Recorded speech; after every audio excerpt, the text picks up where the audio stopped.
What's this one here? That's the Scarecrow Walks at Midnight. Well, this one's pretty self-explanatory. This is a Well, it's sequel to about Wizard of Oz. Yeah, it is. And the Tin Man and the Lion, he needs courage, and the Scarecrow needs a heart, a human heart. He needs a brain. Oh, brain. Yeah. Brains. The heart belongs to the...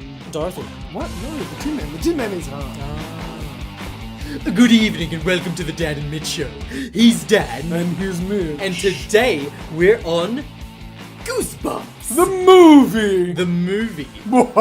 And some of the books. Some of the books. Let's give a tiny recap of what the film is about before we begin. It's about Zach, who moves from New York to a little suburban town in Delaware, meets the girl next door, who he immediately likes. Yep. Suddenly, things that go bump in the night suddenly get released from these books and terrorize the town. And then it's up to our hero, Zach and Hannah, to save the day with R.L. Stein. And R.L. Stein, played by our very favourite Jack Black. What are you doing? Get me out! No! Keep going! He's fantastic. He is great. I always liked him in kids' movies, so I loved School of Rock. I think he was fantastic in that. Did you see him in the giant one, the Gulliver's Travels? Yeah. I did. I didn't like it, but it was directed by the same director of this one. Rob Letterman directed Gulliver's Travels and directed this. Yeah. And also directed A Shark's Tale, which also starred Jack Black as the shark. So if you're in the mind to see it, maybe, continue watching this and we'll let you know if it's any good. Yep. It's not. What did you think of the film, Daddy? I mean, genuinely, I thought it was pretty good. Viewer beware, you're in for a scare because it's so crap. It's not that crap. Okay, I've got my kid glasses on, so I'm trying to see it through the eyes of a child. Yeah. But I don't know. I kind of feel like, who was it for? I'd say it's a really good kids movie. I don't know. Except it's. I mean, I didn't like it as much as I could have because it was just a bit nonsense, really. I kind of think that kids these days are spoiled for choice. I mean, 10-year-olds are probably watching Game of Thrones at this point. So I think when it comes to monster movies, Goosebumps is probably pretty far down. I mean, the books, fine, read the books, they're great. Yeah.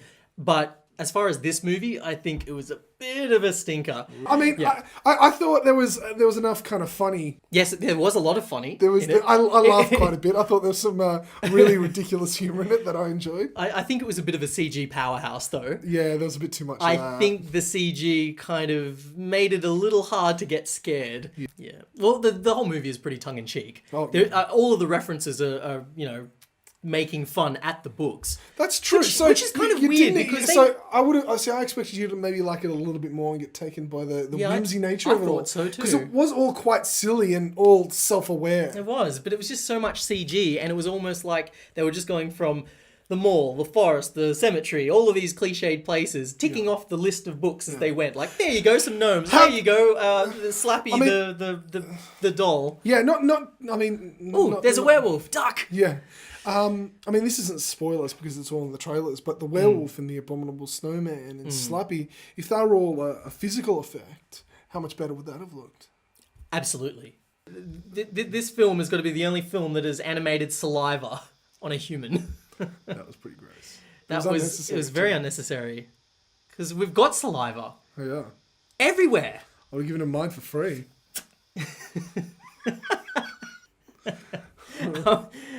So pretty much this movie is a standard the books are coming alive drill. Yeah. So everyone knows how to react in that situation because it happens all the time. Yeah. Jumanji, Sathura, Night at the Museum. Yeah. But there is a scene where a bunch of kids run into an auditorium and have to convince the school that monsters are taking over. Yeah. Very reminiscent of Hocus Pocus, which was done much better. My Hocus Pocus mind went crazy at that point. I'm like, I've seen this before. Hello, you.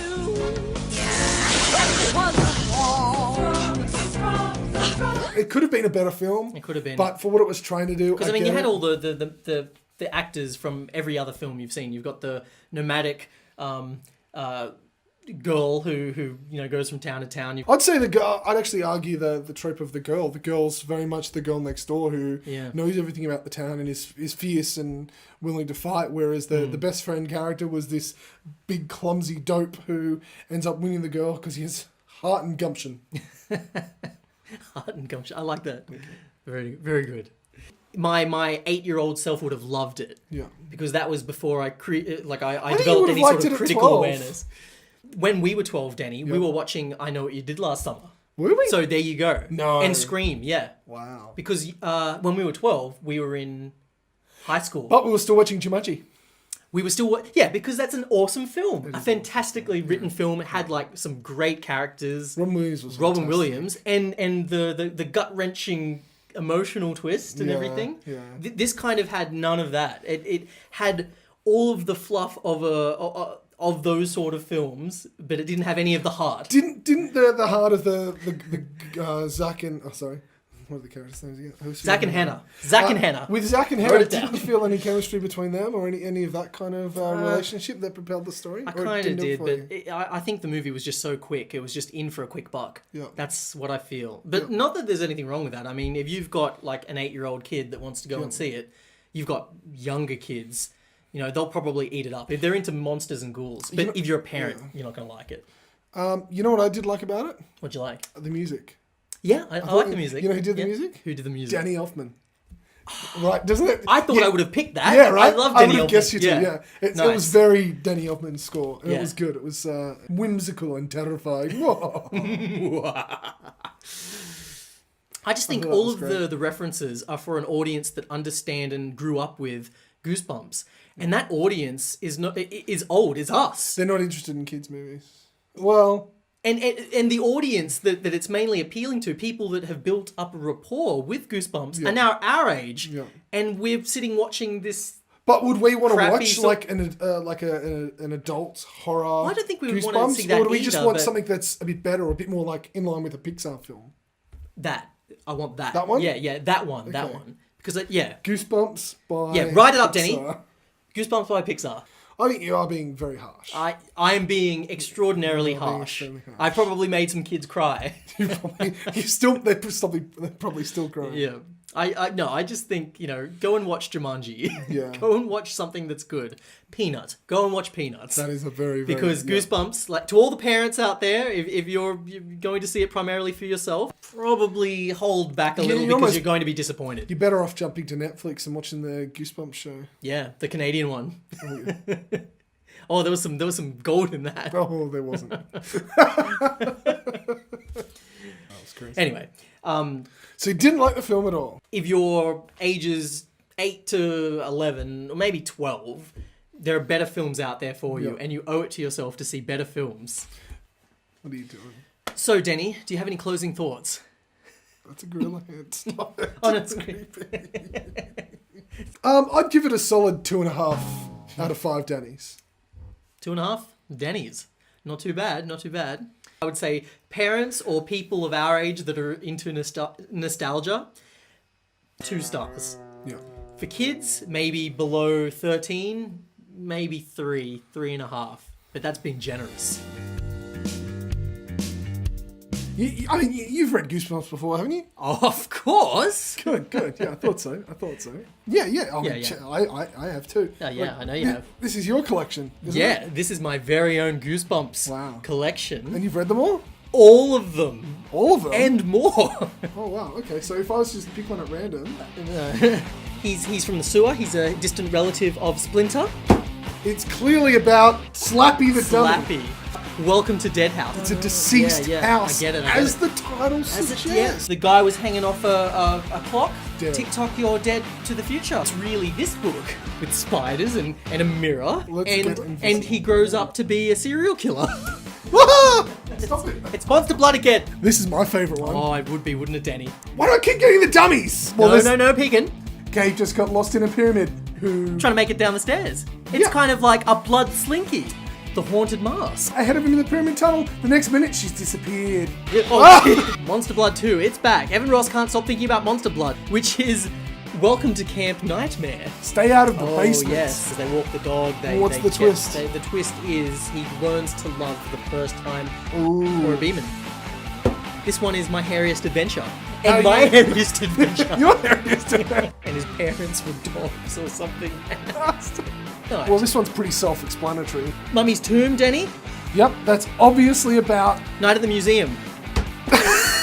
Return of the... Wait, wasn't this the one I just picked up? No, it's also called Post-Divorce. Definitely read that one. Couldn't Oh, swim there. I thought it's about a beach that was a ghost. Like that Bjork song about the ocean. It came from beneath the sink. We've all been there, right? Night of the Living Dummy 2. This one is about my all-time favorite thing in movies, time travel. Oh, really? Yeah. 10 spooky stories. It was kind of like watching YouTube. You only have to watch 10 minutes at a time. How I won my bat. Because everyone likes bats as kids. 10 spooky stories in reverse alphabetical order. What are the twists? Go. 10. Welcome to Oh, Horrorland. that's a classic. That's a classic. Yeah. 7. William Dafoe. 6. 5. The batteries ran out and he was stuck in a black void. Have I thought about going back to Horrorland? Yes, many times. 2.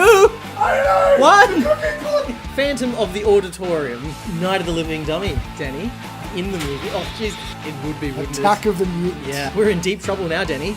I cannot remember. I can't remember. No. The Skeletons movie. Oh, he's dancing! Official Collector's Caps book. Do you remember Pog, Denny? I remember Pog. Everyone loves Pog. If you could have one wish, Mitchell, what wish would you have? I would wish for more Goosebumps books. I think that's a good wish. Isn't it? If I had one wish, I would wish that everyone would like and subscribe this video, leave a comment, and share it with their friends. My second wish would be that they don't. My second wish would be that they do. Well, my third wish and final wish is to wish for more wishes. In which case, I say no, Danny. Yeah. All about it is traversing. It's Freudian downwards. too. It goes right down the rabbit hole, doesn't it? So Freudian.